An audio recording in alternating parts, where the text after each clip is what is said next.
우리 조건부장님께서 또 이렇게 좋은 소개를 해주셔서 감사합니다. 오늘 우리 정읍제일교회 여러 우리 성도님들 만나 뵙게 돼서 너무나 반갑습니다. 108주년, 이렇게 또 오래전에 하나님께서 108주년 이렇게 될 때까지 정읍교회를 지켜주시고 또 인도해 주시고 또 복을 주셔서 정읍교회가 매일 부흥하고 성장하고 있는 것에 하나님께 참 감사합니다. 앞으로도 우리 하나님께서 정읍교회 위에 그리고 정읍교회에 나오신 우리 성도들 가정과 그리고 건강과 자녀들 위에 복을 주셔서 우리 정읍지역교회가 이 정읍지역에서 정말 장자교회로서 그 역할을 다하는 그런 교회가 되시기를 간절히 기도합니다. 특별히 우리 106주년을 기념해서 정읍제일교회 우리 당회가 고창지역에 기장교회가 하나도 없었어요. 하나도 없어요. 우리 사방교회가 저기 좀 시골에 있긴 한데 시내에 그래서 고창 문내에 기장교회가 없어서 우리 106주년이 됐는데 우리 하나님의 나라와 그 영광을 위해서 우리가 가장 좋은 일이 뭘까 이렇게 기도하시고 또 심사숙고해서 고창 지역에 읍송교회를 개척을 하게 됐습니다. 그래서 이제 제가 보니까 2015년 7월 12일이 고창 읍송교회에서 처음 이제 예배를 드리고 시작하신 날이더라고요. 그래서 이제 아직 채 2년이 되지 않았습니다. 그래서 먼저 첫 번째로 이진성 목사님께서 오셔서 또 사역을 하시다가 또 일이 계셔서 또 제가 작년 9월부터 제가 이렇게 사역을 시작하게 되었습니다. 우리 장로님들 말씀을 들으니까 우리 장로님들께서 그런 이야기를 하셨어요. 이 고창 읍송교회 이 교회 건물 리모델링이나 그리고 교회 여러 가지 건물 마이크라든지 그리고 피아노 건반이라든지 그리고 에어컨 그리고 여러 집기들 많은 집기들 다 우리 성도님들이 기도하시고 특별히 넉넉하지 않지만 하나님 내가 복음을 위해서 내 가진 것의 일부를 하나님의 복음을 위해서 내가 드리겠습니다. 이렇게 해서 고창 읍송교회 에어컨도 갖다 놓으시고 또 마이크도 해주시고 가운데상도 이렇게 만들어 주시고 그리고 리모델링도 해주시고 그래서 고창 읍송교회가 정말 즐겁게 기쁨으로 전도하고 사역을 하고 있습니다. 지금 저희가 8분이 예배를 드리고 있어요. 8분이 예배를 드리고 있는데 여기 고창 정읍제일교회에서 또 오셔서 예배를 드려주시는 분도 계시고 또 여기서 기도해 주시고 물질로 또 기도로 눈물로 헌신해 주시는 분들이 계셔서 제가 마음이 얼마나 든든한지 모릅니다. 여러분들 고창 읍송교회를 사랑해 주셔서 너무 감사하고 또 앞으로도 여러분 많이 기도해 주시고 또 많이 또 축복해 주시고 사랑해 주셔서 고창 읍송교회가 이제는 자립하고 그리고 또 다른 여러 어려운 교회들을 도울 수 있도록 그렇게 나아갈 수 있도록 여러분들 기도해 주시고 도와주시면 저는 반드시 그렇게 되리라고 확신합니다. 그 믿음을 가지고 우리가 함께 동역자로서 그리고 함께 협력해서 하나님의 나라와 영광을 위해서 수고했으면 좋겠습니다. 제가 오늘 요한복음 21장 1절에서 6절 말씀을 가지고 여러분들과 논의를 나누려고 합니다.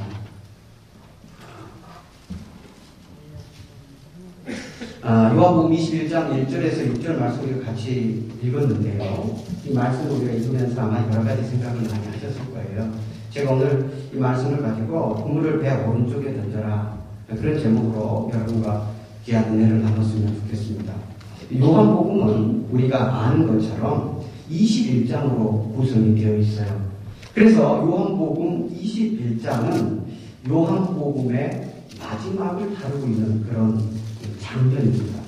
그러니까 우리가 복음서를 보면 마태복음이 있고 마가복음이 있고 누가복음이 있고 요한복음이 있어요. 성서를 책으로 엮은 사람이 요한복음을 복음서 중에 맨 나중에 넣고 그 이후에 사도행전을 이어서 넣은 이유가 분명히 있을 겁니다. 복음서의 마지막 마지막 한 장이 요한복음 21장인데, 그래서 이 마지막 그 부분은 사실 굉장히 중요한 의미를 담을 수밖에 없고, 그 중요한 의미는 뭐냐면 어쩌면 그 복음서의 결론과도 같은 그런 내용을 담고 있는 그런 부분이 바로 요한복음 21장의 내용이에요. 예수님께서 십자가에 못 박히시고 그리고 죽으시고 부활하셔서 제자들에게 다시 찾아오시는 장면, 그것이 이제 20장하고 21장이 주로 다루고 있는 본문의 내용입니다. 그래서 우리가 21장을 읽으면 오래전에 예수님의 제자였던 베드로가 다시금 예수의 사랑으로 거듭나는 그런 모습을 우리가 목도하게 되고, 그리고 베드로가 다시 한번 용기를 내서 새롭게 도전하고 희망을 품는 그런 장면이 21장의 모습이라고 그렇게 말할 수 있습니다. 그래서 우리가 21장의 본문을 시작하면서 이렇게 시작하고 있어요. 그 후에 예수님께서 디베랴 호수에서 또 제자들에게 자기를 나타내셨으니. 그렇죠. 여기 그 디베랴 호수는 어디냐면 갈릴리 호수를 말하는 거예요. 갈릴리 호수를 이야기하는 건데, 오래전에 우리 주님께서 십자가에 달려 죽으시고 부활하신 후에 말씀하셨어요. 우리 갈릴리에서 만나자. 그렇게 말씀하셨습니다. 우리 주님께서 다른 어떤 것도 참 많이 있는데 내가 갈릴리로 가겠다. 우리 갈릴리에서 만나자. 주님께서 그렇게 말씀하셨습니다. 그런데 아마 제자들은 그 갈릴리를 기억하고 있었을까요? 주님께서 지시하셨던 그 갈릴리, 그곳을 제자들은 생각하고 있었을까요? 제가 이런 질문을 한번 던져보고 싶었어요. 그런데 아니나 다를까 제자들은 그 갈릴리를, 그 예수님의 말씀을 기억해내지 못한 것 같습니다. 오늘 본문을 보면 제자들은 이제 실패하고 좌절하고 낙심해서 낙향을 했어요. 그리고 낙향해서 고기를 잡고 있는, 옛날에 고기를 잡던 어부 출신 베드로가 다시 한번 이제 그물을 잡고 고기를 잡고 있는 그런 장면이 그림처럼 그려지고 있습니다. 그 디베랴 호수, 그 갈릴리 호수에 우리 주님께서 다시 찾아오신 거죠. 찾아오셔서 말씀하시기를 밤새 잡지 못했던, 그래서 허탕을 쳤던 제자들에게 오른쪽에 그물을 던져라, 그렇게 말씀하신 거죠. 왼쪽이 아니라 오른쪽에 그물을 던져라, 그렇게 말씀하셨어요. 그리고 그 제자들이 오른쪽에 그물을 던졌죠. 여러분, 우리가 이 말씀을 읽으면서 이내 생각이 드는 것이 있습니다. 어떤 생각이냐면, 오래전에 우리 예수님께서 처음 제자들을 부를 때, 베드로를 부르실 때도 그들은 이곳에 있었어요. 어휘 일을 하고 있었어요. 그런데 그 주님께서 다시 그들을 부르시는 거죠. 제자를 부르시는 거죠. 그리고 이번에는 그물을 배 오른쪽에 던져라, 그렇게 말씀하셨어요. 그리고 그 제자들이 그물을 배 오른쪽에 던졌더니 많은 물고기를 잡게 되었습니다. 그리고 그 제자들이 이제 예수님과 만나는, 조우하는 장면이 그림처럼 그려지고 있습니다. 그림처럼 그려지고 있는데, 참 여기는 성경 66권 중에서 가장 아름다운 장면 중에 하나라고 말씀을 드릴 수 있어요. 성경에서 그 예수님께서 먼저 제자들과 식사하기 위해서 밥상을 차리는 장면이 나와요. 예수님께서 그 실패하고 좌절하고 낙심해서 낙향해서 고기 잡고 있는 베드로와 7명의 제자들을 위해서 밥상을 차리는 장면. 여러분, 밥상 많이 남자분들은 참 많이 받아보셨을 텐데, 우리 여자분들은 밥상을 받기가 참 어렵잖아요. 그죠? 오늘 예수님께서 그 제자들, 참 어떻게 생각하면 별 볼 일 없는 그런 제자들이죠. 자기를 부인하고 십자가에서 도망쳐서 내려와서 낙향에 있는 제자들, 좀 보기 싫었을 것 같아요. 그런데 그 주님이 제자들에게 찾아와가지고 친히 밥상을 차리고 있는 거예요. 모닥불을 피워놓는 거죠. 그리고 제자들과 함께 먹을 것을 제자들과 함께 먹을 것을 준비하고 제자들이 잡은 물고기를 숯불에 올려놓고 식사를 하는 장면. 그 장면이 오늘 본문의 내용입니다. 여러분 참 정겹고 사랑스러운 그런 장면이죠. 가족 같은 그런 사랑의 공동체, 그런 느낌이 오늘 성경에서 아주 잘 드러나고 있습니다. 그런데 우리가 오늘 이 말씀을 읽으면서 생각해 봐야 될 것이 있어요. 생각해 봐야 될 것이 뭐냐면 예수가 생각하는 것과 제자들이 생각하는 것이 다르다라는 겁니다. 하나님이 생각하는 것과 그리고 우리가 생각하는 것은 달라요. 그 차이가 있어요. 오래전에 신문에 이런 기사가 났던 적이 있습니다. 성도가 100명이 교회를 나온다면 그 100명 중에 10명 정도만 하나님이 주시는 은혜에 관심이 있다는 거예요. 그리고 그 10명 중에 불과 한 사람만 뜨거운 감동을 체험한다. 이런 기사가 있었습니다. 왜 그런가 이야기를 들어보니까 믿는 사람들이요 너무 편하게 쉽게 신앙생활 하려고 한다는 거예요. 너무 편하게 쉽게 신앙생활 하려고 해요. 또 너무 편하게 믿으려고 한다는 거예요. 그래서 깊은 신앙에 들어가지 못한다. 깊은 은혜를 체험하기 위해서는 고생도 하고 땀도 좀 흘리고 눈물도 흘려야 된다. 깊은 감동을 얻기 위해서는 그만한 대가를 지불해야 한다. 그래야 좀 더 가까이에서 주님도 만나고 주님을 체험할 수 있다. 그런 내용이었습니다. 오늘 주님께서 이렇게 말씀하셨죠. 제자들이 그물을 왼쪽에 던지고 있을 때 주님께서 오른쪽에 그물을 던져라. 그렇게 말씀하셨죠. 여러분 우리의 삶을 한번 깊이 들여다보세요.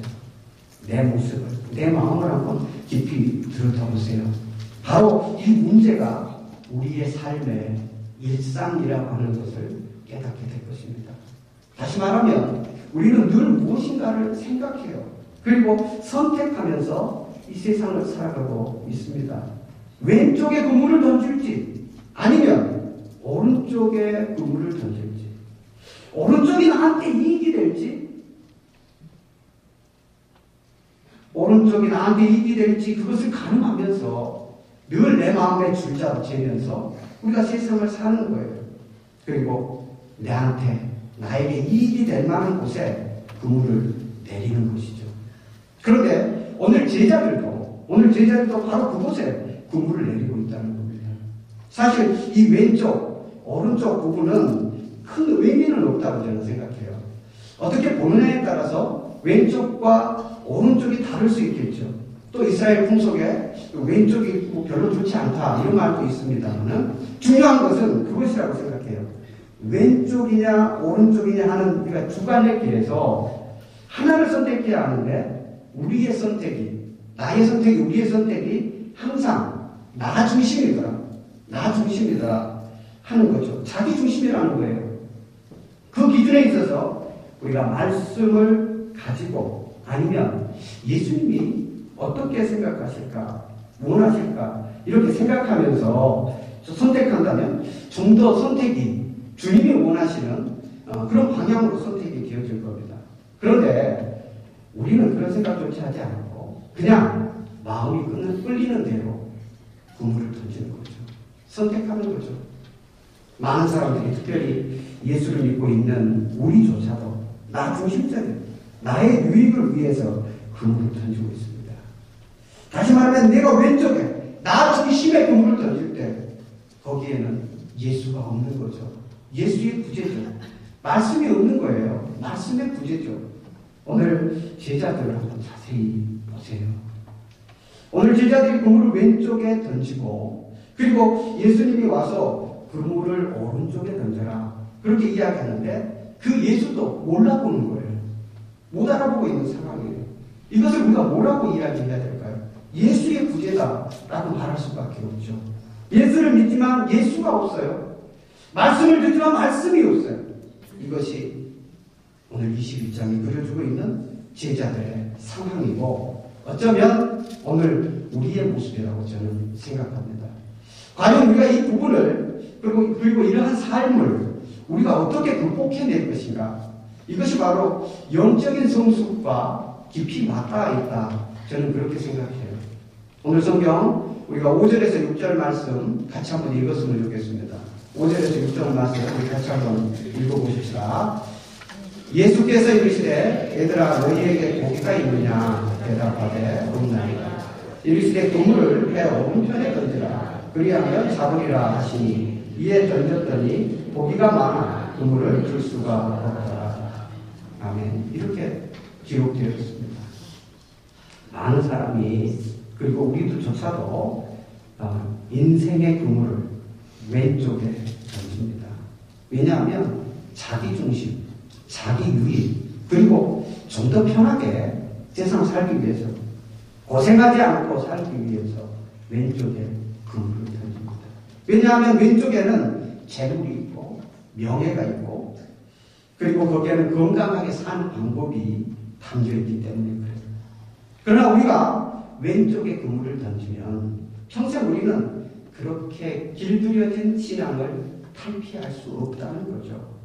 그냥 세상에서 강의하는 행복특강, 어떤 행복특강 이런 정도의 마음을 가지고서는 안 된다는 거죠. 우리 여러분 예수 없이도 행복할 수 있어요. 돈 가지고도 우리 행복하게 살 수 있습니다. 그러나 그것이 아니라 정말 재물, 명예, 건강 그것이 세상에 행복을 주기 때문에 왼쪽에 그물을 던지고 그렇게 산다면 우리는 그렇게 살다가 가는 거죠. 그 모습으로 그 수준으로 살다가 가는 거죠. 그러나 왼쪽이 아니라 오른쪽에 그물을 던지기 위해서는 용기가 필요한 법이에요. 믿음이 필요한 법이에요. 결단과 헌신, 희생이 필요한 것이죠. 그래서 사람들은 오른쪽보다는 왼쪽에 그물을 던져요. 땀, 눈물, 아픔 이런 것보다는 우리는 기쁨, 웃음 그리고 세상적인 건강 이런 쪽에 그물을 던져요. 그런데 참 역설적이게도 성서의 많은 부분은 이 부분에 대해서 우리의 생각을 깨뜨립니다. 역설적인 진리죠. 파라독스죠. 그러나 이 성경에 보면 하나의 밀알이 땅에 떨어져 죽으면 많은 열매를 맺는다. 그랬죠. 예수님께서 산상수훈에서 이렇게 말씀하셨죠. 심령이 가난한 자는 복이 있다. 그렇게 말씀하셨죠. 여러분 우리가 지혜를 이야기할 때 그리고 여러분 지혜가 뭐라고 생각하세요? 지혜는 여러분 어떻게 얻을 수 있다고 여러분 생각하십니까? 내가 하고 싶은 대로 하면서 내 방식대로 세상을 살면 정말 지혜를 얻을 수 없어요. 그것은 내 지식과 방법으로 사는 거지 지혜가 우리 가운데 찾아오는 그런 것은 아니에요. 하지만 많은 부분에서 지혜란 내가 하기 싫은 것을 도전하고 땀을 흘리고 눈물을 흘리고 헌신하고 희생하고 그것으로부터 지혜로움이 생기는 거예요. 지혜가 생기는 거예요. 그래서 지혜는 진주보다 귀한 겁니다. 값진 거예요. 소중한 거예요. 그 무엇과도 바꿀 수 없는 거예요. 누가복음 4장에 보면 예수님께서 성령의 인도로 광야에 가셔서 40일 동안 금식하셨죠. 그것을 알아챈 사단이 예수님께 찾아와서 몇 가지 요구를 했죠? 3가지 요구를 했습니다. 3가지 요구를 했는데 성경의 배경은 이렇습니다. 성경을 우리가 읽어보면 예수님께서 아마 30살쯤 되었을 거예요. 30살쯤 되었을 텐데 그때 요단강에 가셔서 세례 요한으로부터 세례를 받으시는데 이 세례로부터 예수님은 이제 자기의 사생활을 청산하고 본격적인 공생애에 들어가게 됩니다. 그런데 이 중요한 일을 아무렇게나 할 수 없어서 광야에 들어가셔서 혼자 40일 동안 기도하셨단 말이에요. 그런데 그러면 그 기도의 내용이 과연 여러분 뭐였을까요? 여러 가지 생각해 볼 수 있겠죠. 하나님께서 나에게 이 소중한 일을 맡기셨는데 그 일을 이루기 위해서 하나님 은혜와 긍휼을 허락하여 주십시오. 아마 기도하셨겠죠. 그리고 하나님께서 나에게 주신 소명을 다시 한번 생각하고, 그리고 여기 있는 이 백성들이 원하는 것이 무엇인지를 기도하셨을 겁니다. 그리고 또 제자들을 어떻게 뽑고 그들과 어떻게 사역할 것인지에 대해서 깊이 묵상하셨을 거예요. 그런데 처음부터 끝까지 예수님을 괴롭히고 있는 문제가 있었어요. 그것이 뭐였냐면 다름 아닌 빵의 문제예요. 먹는 것의 문제였어요. 우리가 먹는 거 쉽게 넘기면 안 됩니다. 먹는 거 가장 중요한 문제죠. 그 당시 갈릴리 사람들은 가난했어요. 이 갈릴리라고 하는 동네는 그때 당시 가장 가난한 사람들이 모여 사는 그런 빈민촌이었습니다. 그곳에 예수님이 오신 거죠. 예수님이 오셨는데, 예수님이 활동하던 그 당시에 갈릴리는 로마로부터 나라를 뺏긴 지가 90년이 넘었기 때문에 정말 세금으로 여러 가지 것들로 수탈을 당할 대로 당해서, 그래서 남은 것이라고는 아무것도 없는 그런 갈릴리 사람들이었어요.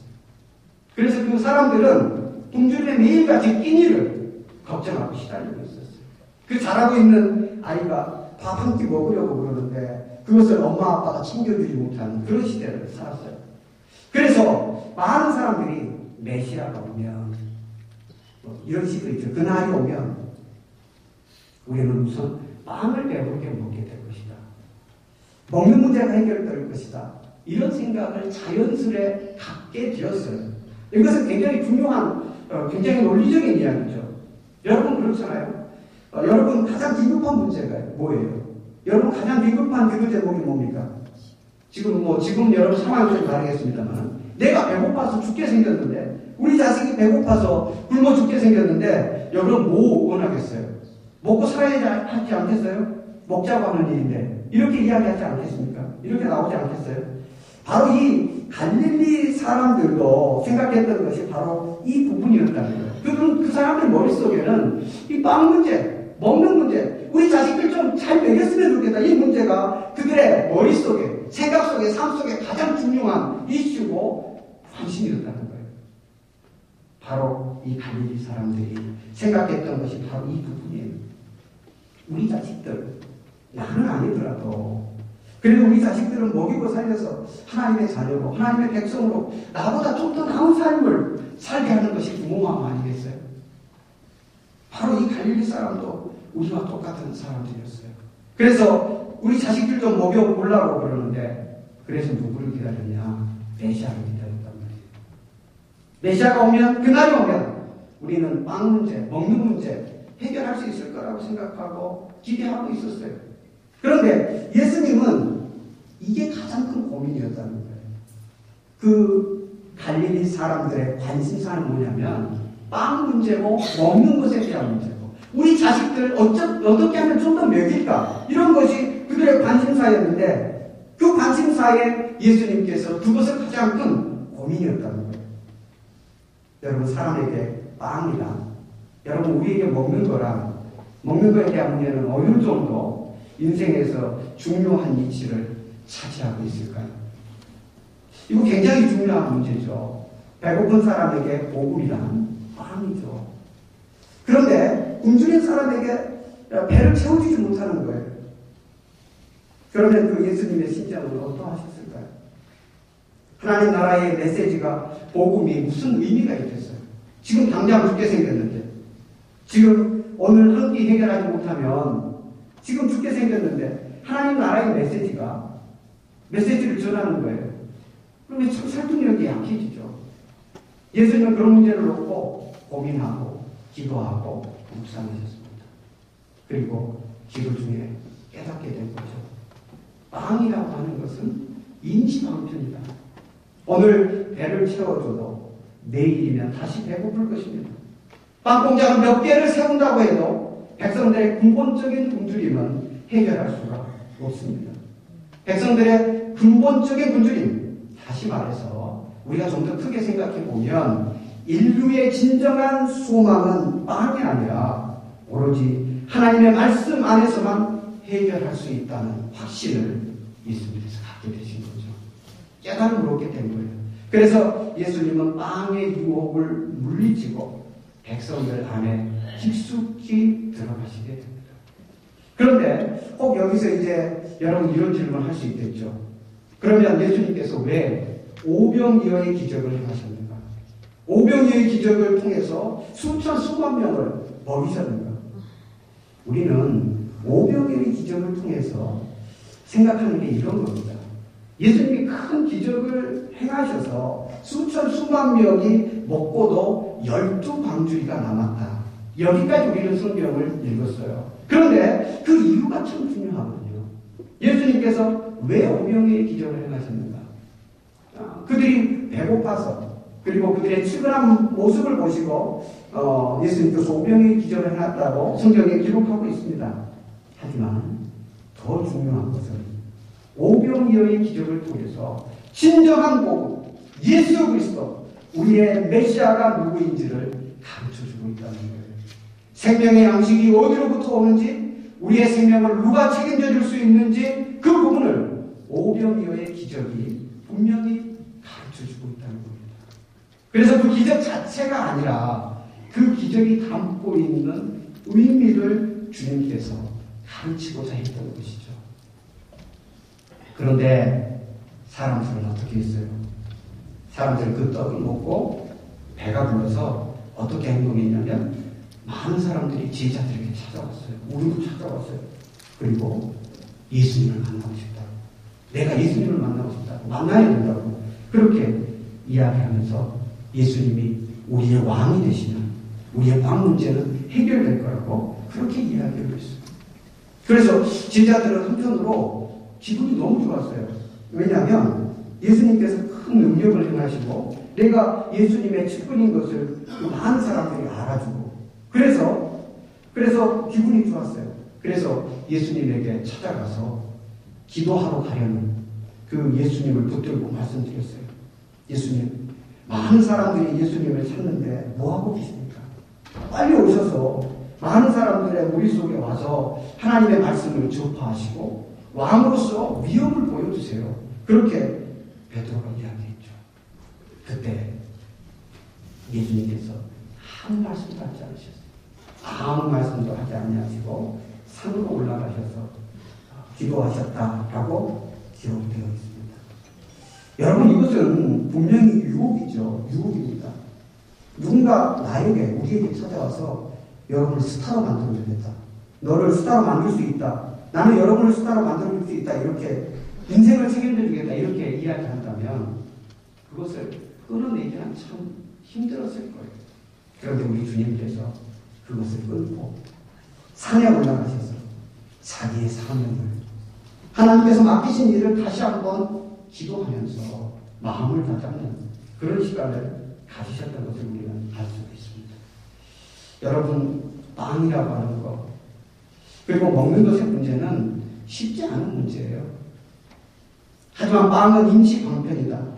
오늘 배를 채워줘도 내일이면 다시 배고프게 될 것입니다. 빵 공장을 몇 개를 세운다 해도 백성들의 근본적인 굶주림을 채울 수는 없어요. 오히려 그들의 근본적인 굶주림의 문제가 무엇인지를 정확하게 가르쳐주고 그 굶주림으로부터 해결할 수 있는 방법, 그 지혜를 깨닫게 해주는 것이 바로 더 바람직한 모습이다. 그래서 예수님은 빵의 유혹을 물리치고 백성들 안에 들어가셔서 가난하고 박해받는 사람들에게 그들의 마음의 문제, 그리고 삶의 문제가 무엇인지를 바로 볼 수 있도록, 그래서 가난의 문제도 해결하고 자기 영혼의 문제도 고칠 수 있는 그 길을 말씀으로 설파하시는 것이죠. 그것이 바로 복음이에요. 복음은 우리의 영혼을 고치고 우리의 영혼이 우리의 삶을 움직여갈 수 있도록, 그리고 하나님께서 원하시는 풍성한 열매를 맺을 수 있도록 만들어주는 그런 역할을 하죠. 그래서 주님께서는 제자들과 함께 그 속으로 들어가십니다. 그리고 말씀으로 그들의 마음을 고치고 영혼을 고치고 그들로 참 주님을 바라보면서 그들 자신의 가난의 문제를, 근본 문제를 뿌리째 뽑고 고칠 그걸 늘 그들에게 도전하고 용기를 주셨던 분, 그분이 바로 예수님이셨어요. 오늘 우리도 이 말씀 앞에서 우리 스스로를 한번 돌아봤으면 좋겠어요. 여러분, 우리는 어떻습니까? 오늘 예수님께서 우리에게 찾아오신다면 나의 근본적인 문제, 고통의 문제, 아픔의 문제를 주님께서 어떻게 해결해 주실까? 이 문제를 세상적인 한순간에 잠깐 고치고 마는 그런 것이 아니라 이 문제를 근본적으로 영원히 고쳐주시는 그 방법은 뭘까? 여러분, 그런 거 한번 생각해 보셨습니까? 오늘 예수님은 오래전에 이 갈릴리 가난한 사람들에게 찾아오셔서 그들의 근본적인 문제를 바로 정확하게 짚어내시고 그들을 고치시고 변화시키셔서 하나님의 백성이 누구인지, 어떻게 하면 생명의 길을 걸을 수 있는지를 가르쳐 주셨습니다. 그리고 오늘 우리에게도 그 말씀을 동일하게 증언하고 계세요. 오늘 우리가 갈릴리 사람들과 다른 것은 아니죠. 오늘 우리는 갈릴리 사람들과 다르지 않습니다. 어쩌면 우리도 갈릴리 사람들과 똑같아요. 삼시세끼의 밥을 먹고, 그리고 배고픔은 우리가 갈릴리 사람만큼은 아니지만 그래도 배고픔을 경험했던 세계가 있고, 그리고 자녀의 문제, 질병의 문제, 해결할 수 없는 고통의 문제를 가지고 지금 우리는 주님 앞에 서 있습니다. 그런 문제들 앞에서, 이런 문제들 앞에서 주님께서는 우리에게 동일하게 말씀하실 거예요. 뭐라고 말씀하실까요? 아니라 하나님의 말씀 앞에 순종하고 그 말씀 앞에서 철저하게 굴복하는 것, 거기에 바로 문제 해결이 있다. 그리고 거기에 지혜가 있다. 주님께서 말씀하실 겁니다. 오늘 우리가 이 말씀을 마음에 새겼으면 좋겠어요. 지금까지 여러분 어디에 그물을 던지며 세상을 살았습니까? 내 중심적인 나만의 방식, 욕심, 그것을 위해서 우리 그물을 던졌어요. 예수를 믿는 사람이라고 하면서, 그래서 예수의 모습은 있는데 예수의 능력을 상실한 그런 모습으로 우리는 시대를 살았습니다. 그러나 우리 주님께서 오늘 우리에게 말씀하십니다. 왼쪽이 아니라 오른쪽에 그물을 던져라. 지금 네가 좋아하는 거, 원하는 거, 그것보다 지금 너에게 필요한 것은 어쩌면 선택의 고통, 헌신, 희생, 그것이 너에게는 적절한 은혜다. 은혜 받는 길이다. 하나님을 깊이 체험하는 길이다. 라고 말씀하셨다는 거예요. 그런 말씀을 하실 때, 그런 말씀이 나에게 들려질 때 내가 용기 있게 그 말씀을 붙들고 선택하고 그렇게 나아갈 수 있는 믿음의 용기, 그것이 바로 오늘 우리에게 필요하다는 사실입니다. 우리 주님께서 왼쪽에 그물을 던지고 있는 제자들에게 찾아오셔서 밥상을 차려놓으시고, 그래 고생 많았지 라고 이렇게 어깨를 토닥거리면서, 그래 우리 함께 밥 먹자, 내가 차려준 밥상 우리 함께 먹고 마시자, 그러면서 지금까지 너희가 왼쪽에 그물을 던졌는데, 그래서 실패하고 좌절하고 낙심했는데, 이제는 오른쪽에 그물을 던지고 예수의 길을, 제자리의 길을, 사명의 길을 위해서 아픔과 눈물, 고통 속에서 인내하고 기다리며 순례자로서의 그 길을 묵묵히 기도하며 가라고 말씀하고 계신 거죠. 이 사명의 부르심 앞에서 제자들이 예수를 보게 된 거예요. 예수를 깨닫게 된 거예요. 그들의 영혼이 깨어나게 된 거예요. 그래서 예수를 따르는 제자로 새롭게 갱신되는 것을 이번 말씀 속에서 보게 되는 겁니다. 그래서 그 제자들, 그 베드로가 사도행전을 시작하면서 목숨을 걸고 자기 목숨을 내놓고 예수를 위해서 복음을 전하고 고난당하고 핍박당하고 눈물을 흘리고 헌신하고 희생하고 그런 역사가 일어나게 된 거예요. 이 시간 우리가 이렇게 되었으면 좋겠습니다.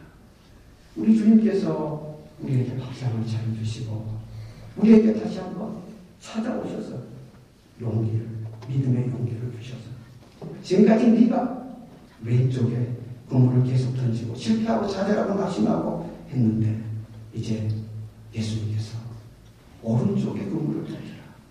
믿음의 용기를 내.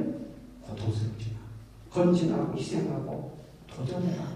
말씀하시는 그 주님의 음성을 듣고 우리가 결단해서 주님이 기뻐하시는 삶, 주님의 이름을 높여드리는 삶, 성도로서 분명한 신앙의 정체성을 가지고 주님의 뜻을 세워가는 우리 모든 성도들이 되시기를 주님의 이름으로 축원합니다. 기도하겠습니다.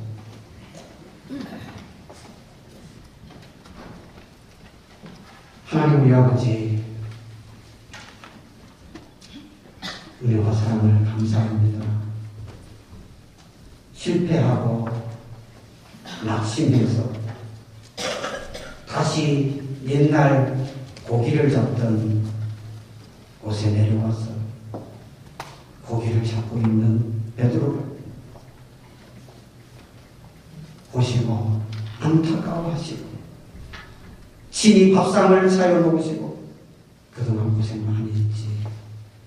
그래, 우리 밥 먹고 힘내서 다시 한번 용기를 내서 하나님께서 맡기신 일 도전하고 하나님께서 맡기신 일 이루어보자고 격려하시고 치유하시는 주님의 말씀을 오늘 저희가 말씀 가운데 듣습니다. 하나님, 우리도 세상 속에서 낙심하고 실패할 때가 참 많이 있습니다. 그런 우리를 살펴주셔서 일용할 양식으로 더 채우시고 원수의 목전에서 내게 상을 차려주시는 그 주님의 뜨거운 마음을 다시 한번 우리가 이어받아서 그 마음으로 하나님을 섬기고 뜨겁게 사랑하고 하나님의 귀한 사역을 위해서 헌신 충성할 수 있는 모든 성도들이 되게 하여 주시옵소서. 108주년 적지 않은 세월 동안 우리 주님께서 은혜 위에 은혜를 부어주셔서 정읍제일교회가 여기까지 은혜로 달려오게 도와주신 것을 감사합니다. 우리 하나님, 앞으로도 정읍제일교회 위에 복의 복을 더하여 주셔서 하나님의 은혜로 하나님 정읍제일교회가 부흥하게 하시고 성장하게 하시고 이 지역사회에서 하나님의 큰 능력을 나타내는 교회 될 수 있도록 함께하여 주시옵소서. 주님의 성령으로 충만한 교회가 되게 하여 주시고 하나님의 일하심과 그 역사하심을 드러내는 교회가 되게 하여 주시고 하나님의 뜻이 이곳에 이루어지게 하여 주시옵소서. 하나님께서 정읍교회를 섬기는 모든 성도들의 가정마다 그리고 일하는 일터마다 자녀들과 건강 위에 하나님께서 늘 함께하여 주시고 주님의 성령으로 인도하여 주시옵소서. 예수님 이름으로 기도하옵나이다. 아멘.